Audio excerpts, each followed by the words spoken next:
Olá, seja bem-vindo ao Instituto Federal do Sudeste de Minas Gerais, campus Rio Pomba. Hoje nós vamos conversar um pouco sobre como preparar a sua base de dados para a utilização do R em suas análises.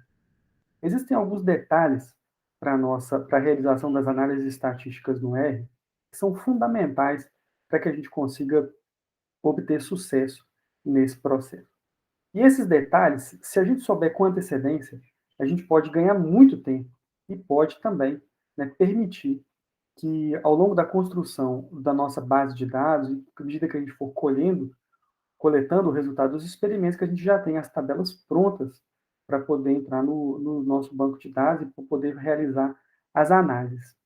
Infelizmente, por vezes a gente recebe, né, materiais que vêm preparado de forma incorreta ou às vezes preparado por outras pessoas e aí a gente recebe, né, tabelas que não estão adequadas para avaliação. Então existem alguns detalhes, né, que devem ser avaliados. Então a primeira coisa que a gente precisa deixar claro quando a gente for falar de análise estatística no R é que a gente nunca vai fazer uma análise sem com um banco de dados ou com uma tabela do Excel. A gente sempre vai trabalhar com uma tabela salva no bloco de notas ou com a extensão TXT. Então, são duas possibilidades. Ou por meio de bloco de notas, salvo no bloco de notas, ou, né, salvo como TXT diretamente do Excel. O R nunca vai funcionar utilizando arquivos .xls ou .xlsx. Então, você sempre vai precisar salvar dessa forma para poder rodar os seus dados. Né? Isso é uma questão que vai trazer para quem estiver trabalhando com o programa R, né, esse cuidado especial para poder colocar. Mas não é só o formato do arquivo que importa. Existem outras questões também que são importantes, nós vamos falar aqui. Uma outra questão importante é sempre deixar o cabeçalho. Né? Tendo o cabeçalho, a gente garante que a gente vai conseguir fazer as análises, então deixar o cabeçalho é sempre importante. Né? E uma terceira coisa é a organização dos dados, né, de forma que os dados fiquem sobrepostos e que as variáveis fiquem bem claras. Né? Então, as variáveis elas vão ser as colunas. Né? E dentro dessas colunas, nós vamos ter os tratamentos. Então, as colunas elas vão estar identificadas por meio, os tratamentos vão estar identificados dentro de uma mesma coluna e com seus respectivos resultados numa outra coluna. E aí nós vamos ver como é que a gente organiza os dados dessa forma, considerando tratamentos DIC, DBC e fatorial. Então, isso é uma questão bastante interessante, né? E nós vamos tratar isso. E por último, né? A quarta coisa que eu queria falar para vocês a respeito da preparação de dados é que a gente nunca. O R é um programa que funciona na língua inglesa. E na língua inglesa, a vírgula, ela, na verdade, ela tem a forma do ponto. Então, o que a gente precisa fazer? A gente precisa substituir onde tem vírgula e colocar um ponto. Se você não fizer isso, suas análises não vão funcionar no R, porque o R não vai identificar que o seu dado é um número, ele vai identificar que o seu dado é um texto. Né? Então, em inglês, né, o divisor ali dos números inteiros, né, para o 0, qualquer coisa, ele é simbolizado pelo ponto. E em português, ele é simbolizado pela vírgula. Então, nós temos que fazer essa pequena alteração para poder conseguir rodar os nossos dados efetivamente no R. Então, nós vamos começar falando a respeito da organização dos dados, né, em alguns experimentos que a gente tem disponível para a gente ir avaliar como normalmente são feitas essas questões, né, uma forma que é muito comum das pessoas fazerem a disposição dos dados e como é que a gente organiza isso para poder trabalhar corretamente. Né? Então, vamos fazer essa avaliação, né, pegando inicialmente exemplos que vão nos ajudar a entender como é que funciona essa organização dos dados. Né? Para fazer essa organização dos dados, a gente tem a gente normalmente utiliza mesmo o Excel, então eu vou me aproximar aqui um pouco de alguns dados aqui. É um dado de tempo, né? Vamos pegar essa primeira tabela aqui, uma tabela em que a gente tem diferentes técnicas de preparação, manual, mecanizada, uma preparação alternativa, e 5 repetições de cada uma para avaliar o tempo gasto em segundos, né? E esse tempo gasto em segundos vai indicar qual que é a metodologia mais rápida ou mais lenta. Esse aqui é um experimento tipicamente de delineamento inteiramente casualizado, e como é que eu sei isso? Eu não tenho nenhuma indicação de blocos, né, e também não tenho tratamentos com mais de um fator. Então, ele é o delineamento certamente inteiramente casualizado. Sempre que eu tiver delineamento inteiramente casualizado, eu vou ter duas colunas, né? Então, o delineamento inteiramente casualizado ele vai ficar sempre mais ou menos dessa forma que a gente vê aqui. E a tabela realmente ela é sem formatação, né, mas a gente percebe aqui que a gente tem uma coluna de tratamento e uma coluna com os resultados. Né? No nosso caso do ajuste que nós estamos fazendo, nós temos aqui, podemos colocar inicialmente uma coluna com com os tratamentos, né? E esses tratamentos, nós vamos ter 5 repetições para cada tratamento. Então, eu vou ter, né, como o meu resultado está em tempo, eu coloco o tempo, e aí eu posso colocar, copiar aqui embaixo, né, os tempos em segundos, né? Então, eu já tenho esse primeiro tempo aqui colocado, vou colocar o segundo tempo, vou colocar o terceiro tempo. Eu sei que esse primeiro grupo de 5 aqui, deixei essa linha de propósito, para que a gente possa colocar. Ele é o tempo que diz respeito ao tratamento manual, e a gente pode arrastar esse tempo e colocar aqui o manual. Então, o tratamento já está indicado, o tratamento manual já está devidamente nomeado. O segundo aqui é o mecânico, eu prefiro não colocar acentos, né? Os acentos em inglês eles trazem problema, então deixei o mecânico. E o tratamento alternativo aqui. A única coisa que eu fiz foi modificar a disposição dos dados, né? E agora com tudo pronto, eu posso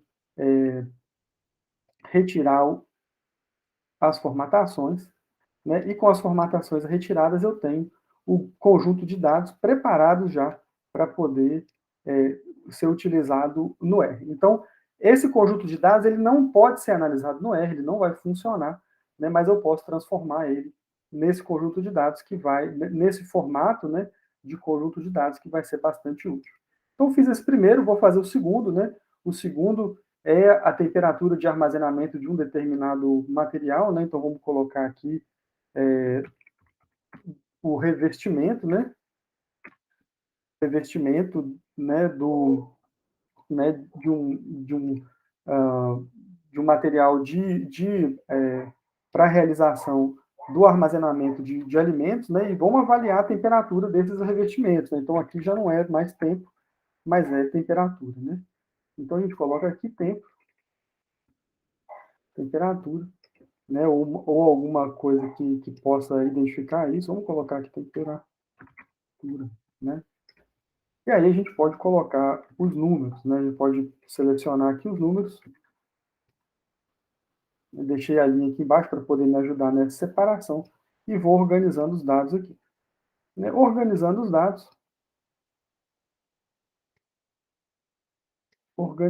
dados, a gente tem aqui já os dados de revestimento, né? Vou colocar aqui revestimento. Vou colocar reveste aqui como revestimento para poder abreviar um pouco. Os dados de temperatura, eu sei que os primeiros dados aqui são do revestimento em isopor. O segundo são os revestimentos em lã de vidro.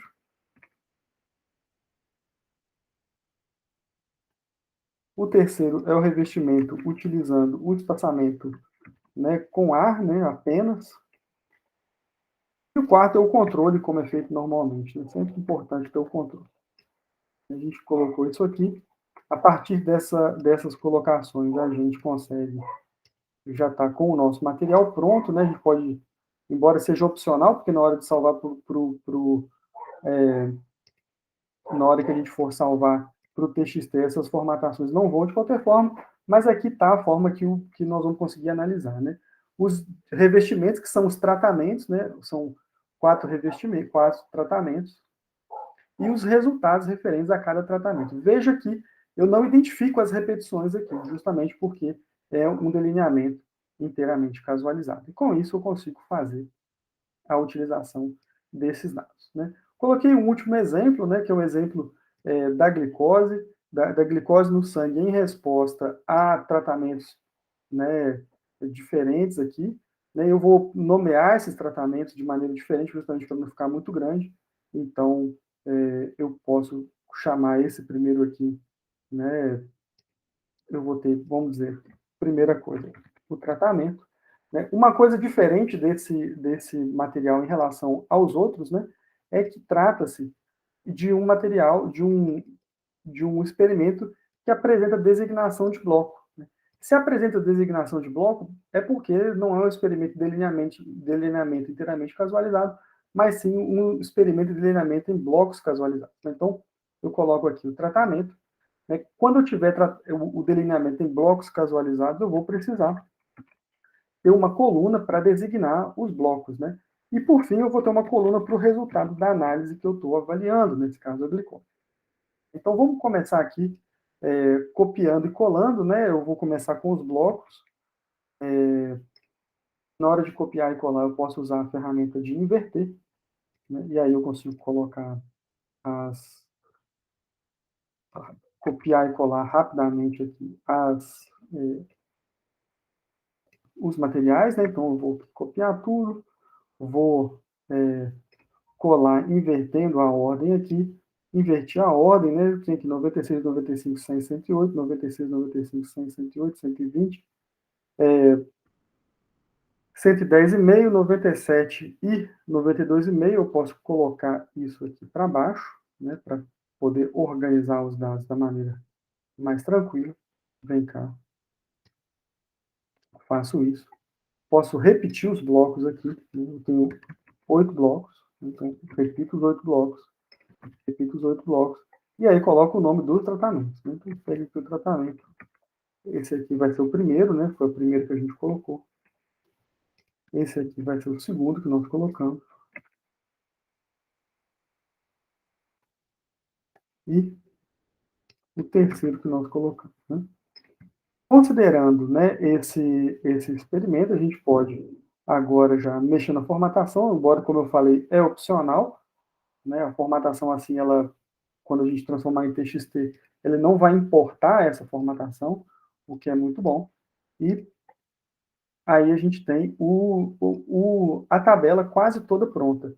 Por que quase toda pronta? Porque eu tenho um problema aqui. Existem alguns valores que estão indicados é, com vírgula, né? E isso não vai ser possível de utilização no R. Então, o que eu posso fazer? Né?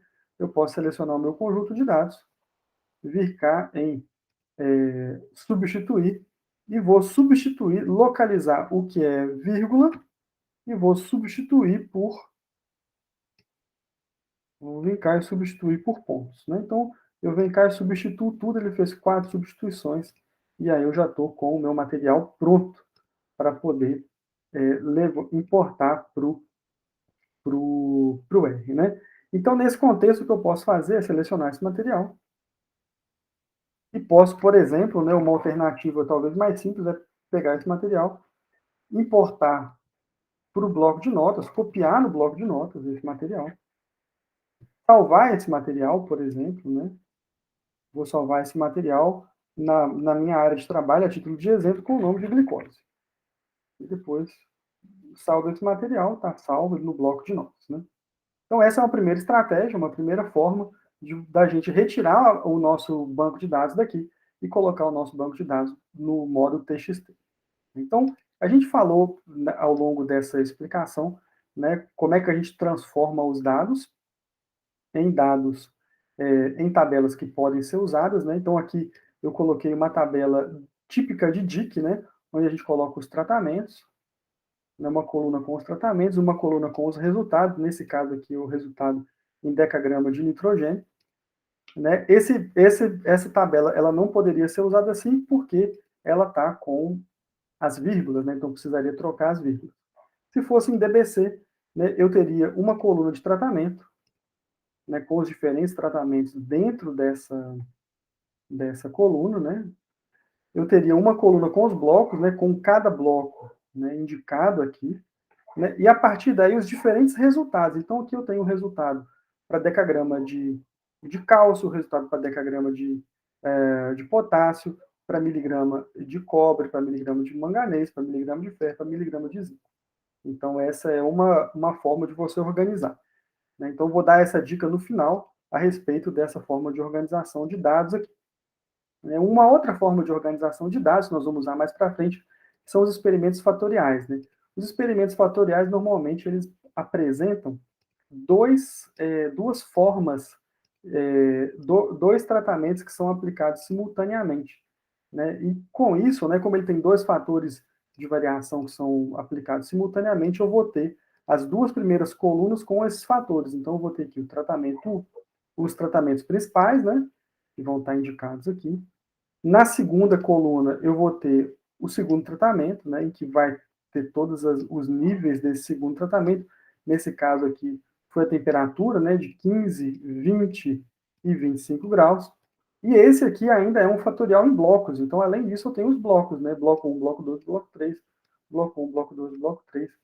Então, a gente percebe que, se fosse um experimento fatorial DIC, né, montado em DIC, ele seria dessa forma aqui, só com os dois tratamentos e o resultado que a gente observaria. Mas, né, no caso de ser um fatorial em delineamento em blocos casualizados, a gente tem a coluna dos blocos também. Então, assim, as tabelas são relativamente simples, elas têm poucas colunas indicando tratamentos, blocos, né, as repetições são dadas pela repetição, né, e pela sobreposição dos tratamentos dentro da coluna dos próprios tratamentos, e aí a gente consegue ter as repetições aqui, né, as repetições elas não ficam aparentes. Os blocos, sim, os blocos eles aparecem aqui e são designados de acordo com a nomenclatura própria que é colocada para cada bloco, né? A dica sempre é você ter a sua tabela, né? E se você fez o experimento e dentro desse experimento você avaliou vários fatores, pH, log de crescimento,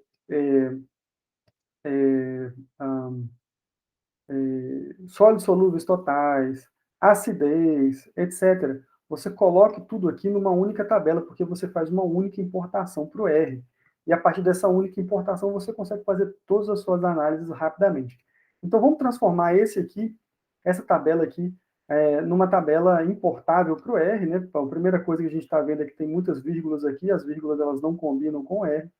Eu vou inicialmente vir cá, selecionar, substituir tudo que é vírgula por ponto, vou cá e vou mandar substituir tudo, né? Ele fez 216 substituições, né? E a partir daí eu tenho todos os meus dados expressos na forma de ponto, né? E não na forma de vírgula, significa que o R vai entender.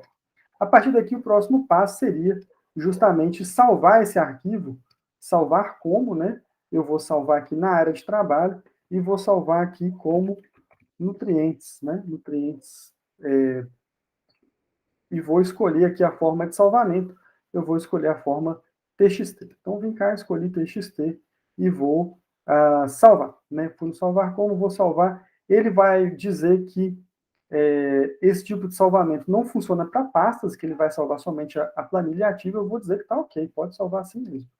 E aí ele salvou para mim a planilha nutrientes, né? Então, com isso, eu já posso abrir o RStudio, né? E no RStudio eu venho cá, né, e vou fazer a importação de dois dados, né? O dado glicose, né, e o banco de dados nutrientes, né? E o conjunto e a tabela de dados nutrientes. Então, vou começar com a glicose, venho aqui e seleciono, né? Ele vai me abrir a janelinha de seleção, eu vou escolher a área de trabalho e eu vou procurar a glicose, né? Eu vou pedir para abrir, ele abriu aqui para mim, né, esse material. Vocês lembram que para a gente importar dados, a gente tem que colocar o cursor aqui na frente, clicar em Run ou apertar Ctrl Enter, né? A partir daí, essa linha de comando é transferida para o console, né, que é o controle do R, e eu consegui fazer a importação da glicose para cá. Vamos ver qual foi esse dado da glicose.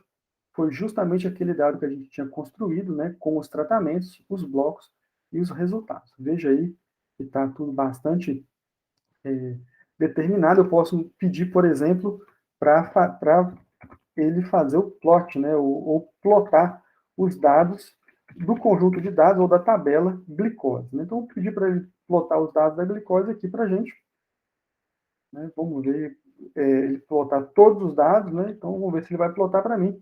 Ele, né, realmente identificou como dados numéricos, plotou todos os dados aqui para mim. E eu consigo ver todas as variações e todos os efeitos que foram realizados, né? Então, aqui a gente conseguiu importar com sucesso o tratamento glicose. Vamos fazer então a importação agora do conjunto de dados nutrientes, né? Em que a gente vai fazer o mesmo caminho. Vou voltar aqui para vocês poderem acompanhar. Eu coloquei aqui o nome nutrientes para poder fazer um novo conjunto de dados, uma nova tabela. Né? Para fazer essa nova tabela, eu coloquei nutrientes e coloquei logo depois o texto, né, a linha de comando que indica procura do texto para poder abrir uma tabela. Então, vou colocar aqui na frente o cursor, vou clicar em Run, né, e ele vai abrir para mim aqui a tabela, né, de procura desses materiais. Vou colocar aqui na área de trabalho. Quando eu coloquei na área de trabalho, eu vou procurar o bloco de notas nutrientes e vou pedir para abrir. Bom, ele abriu aqui para mim esse bloco de notas, ele deu todas as características do bloco, né, e eu posso pedir para abrir esse banco de dados aqui, eu vou conseguir enxergar todos os dados que foram colocados de acordo com aquilo que a gente tinha feito no Excel. Né? Então, se a gente tentar importar esses dados diretamente do Excel, simplesmente não vai funcionar, porque no arquivo do Excel tem informações que são incompatíveis com todo o processo de programação e de avaliação dos dados que existe no Excel. Então, a gente fez a gente pode pedir, né, tentar pedir para plotar esses dados para verificar se eles a gente pode pedir para plotar e para verificar se os dados foram de fato lidos, né, embora a gente já tenha feito isso. Aí a gente percebe que os dados eles foram todos lidos, está tudo muito bem colocado aqui, ele entendeu perfeitamente quais são os dados, e com isso a gente tem, né, a certeza de que houve uma forma de os dados foram importados com sucesso, a gente pode continuar com as nossas análises. Então, o nosso objetivo da aula de hoje era justamente explicar como fazer a montagem de dados, né, desde dos tratamentos aí, dos experimentos em delineamento inteiramente casualizado até o delineamento fatorial, né, inclusive no delineamento em blocos casualizados, para a gente poder trazer esses dados para cá e para poder fazer as nossas análises no R. Espero que vocês tenham, né, aproveitado essa explicação, né, e tenho certeza que isso vai ser muito útil para a gente poder fazer nossas análises. Bom, nos vemos em breve, então, para poder falar mais a respeito, né, dessas análises, de como é que a gente faz todo esse processo de avaliação. Bom, nos vemos em breve, um forte abraço a todos e até mais.